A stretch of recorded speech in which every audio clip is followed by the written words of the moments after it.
Assalamualaikum warahmatullahi wabarakatuh. Kita lanjutkan pembahasan yang tanpa Pariwara kelas 12 di bab 3 yaitu perkembangan teori evolusi asesmen yang pertama. Mari kita simak bersama-sama. Nomor 1, beberapa ahli melakukan percobaan untuk membuktikan teori asal-usul kehidupan sebagai berikut. Kesimpulan hasil percobaan yang berlawanan dengan teori abiogenesis terdapat pada angka. Jadi ilmuwan itu kan menentang teori abiogenesis. Jadi ada beberapa ilmuwan yang memang menentang teori tersebut. Ilmuwan-ilmuwannya yang pertama adalah Lazzaro Spallanzani.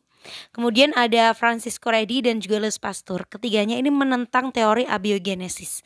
Sebelumnya memang jelasin dulu. Jadi dulu itu ada teori abiogenesis dan teori biogenesis. Kalau teori biogenesis itu percaya bahwasanya makhluk hidup itu berasal dari benda mati. Sedangkan biogenesis itu teori di mana makhluk hidup itu berasal dari makhluk hidup sebelumnya. Jadi kalau percobaannya Lazzaro itu membuktikan bahwa mikroorganisme dalam air kaldu itu tidak muncul dengan sendirinya, tapi karena terbawa oleh udara. Jadi ada sesuatu makhluk lain ya maksudnya tentu saja bakteri di sini maksudnya. Lalu ada Francisco Redi yang membuktikan bahwa belatung itu tidak muncul dari daging yang membusuk tetapi dari telur lalat. Sedangkan Louis Pasteur itu melalui percobaannya menggunakan labu leher angsa membuktikan bahwa mikroorganisme pada air kaldu berasal dari mikroorganisme yang ada di udara. Maka di sini jawabannya adalah yang C. Nomor 2, perhatikan gambar percobaan Spallanzani. Pada akhir percobaan Spallanzani itu mendapati bahwa air kaldu menjadi keruh dan mengandung mikroba. Ini membuktikan bahwa jadi si Lazzaro ini kan emang ingin membuktikan nih bahwa teori abiogenesis itu salah. Yang benar itu biogenesis. Nah, percobaannya dengan cara air kaldu yang steril dan juga tertutup. Pada labu yang dibiarkan terbuka, air kaldunya akan berubah menjadi keruh.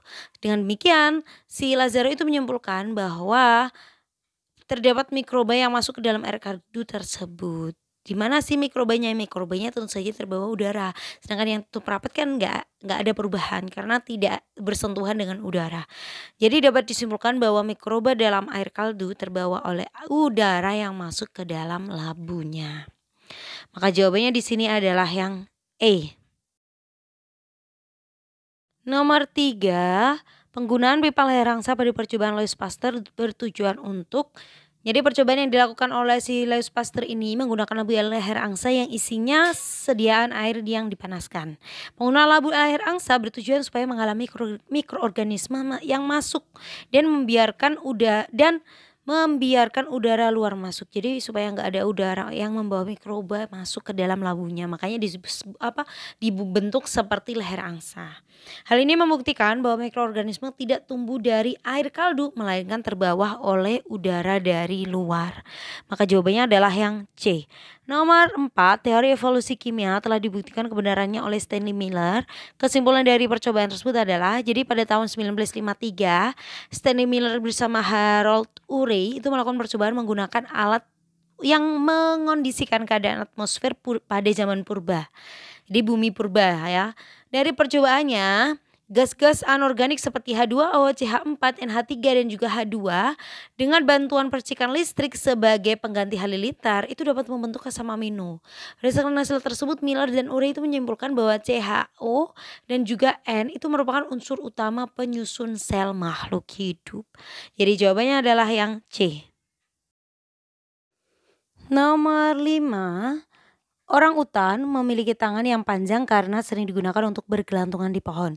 Sifat tangan panjang diwariskan kepada keturunannya. Pernyataan tersebut benar menurut teori evolusi apa? Jadi di sini teori evolusi yang disampaikan oleh Lamarck ya. Lamarck itu berpendapat bahwasanya organ tubuh yang sering digunakan itu akan berkembang, menyesuaikan diri secara morfologis maupun fisiologis. Sedangkan organ yang tidak digunakan itu lama-lama akan tereduksi. Perubahan adaptif pada organisme akan diturunkan pada keturunannya. Ini teori yang dikemukakan oleh Lamarck. Maka jawabannya adalah yang C. Nomor 6, dasar teori adanya evolusi menurut Darwin adalah jadi kalau Darwin itu evolusi terjadi karena adanya seleksi alam. Bentuk makhluk hidup selalu berubah. Makhluk hidup atau spesies yang ada saat ini itu berasal dari makhluk hidup sebelumnya yang mengalami perubahan secara bertahap dan dalam jangka waktu yang lama. Maka jawabannya adalah yang E. Nomor 7, perhatikan pernyataan-pernyataan berikut. Pernyataan yang sesuai dengan prinsip teori evolusi Lamarck terdapat pada angka. Jadi intinya Lamarck itu organ yang sering digunakan akan berkembang, yang tidak digunakan akan tereduksi atau hilang ya. Jadi yang termasuk dalam Lamarck di sini untuk nomor 7 itu yang termasuk ke dalam Lamarck adalah yang 4.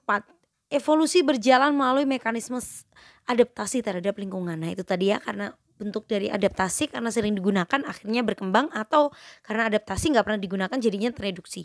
Sama nomor 5, sifat yang diperoleh akan diwariskan dan itu diwariskan ke keturunannya. Ini teori dari Lamarck. Maka jawabannya adalah yang E.